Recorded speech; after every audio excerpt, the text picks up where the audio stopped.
Esta es una vieja aspiración del departamento de La Guajira que hoy se materializa, y la importancia que tiene para nosotros como entidad territorial es la posibilidad de realizar el intercambio con las Antillas. Ha sido un viejo anhelo de nuestro departamento convertirse en la despensa agrícola del Caribe insular y poder llevar nuestros productos, principalmente los productos de nuestra agricultura, a las islas del Caribe y, por qué no, a Europa, aprovechando ese relacionamiento que tienen estas islas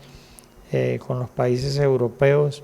También la posibilidad del intercambio en materia turística, que es uno de los sectores a los que más les apostamos en este gobierno para el fortalecimiento de esta actividad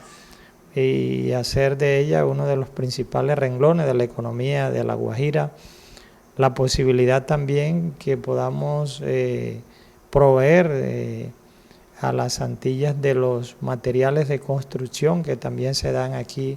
en el departamento, principalmente los agregados finos y gruesos que se utilizan para las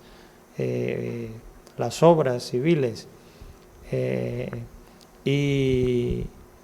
lo más importante es restablecer ese comercio que históricamente se había realizado en siglos anteriores,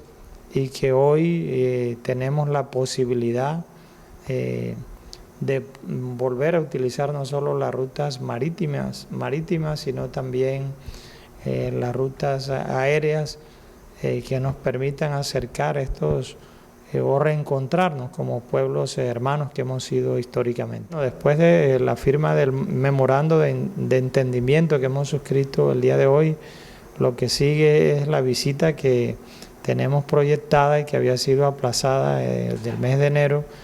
y que Dios mediante estaremos realizando en la semana del 20 al 24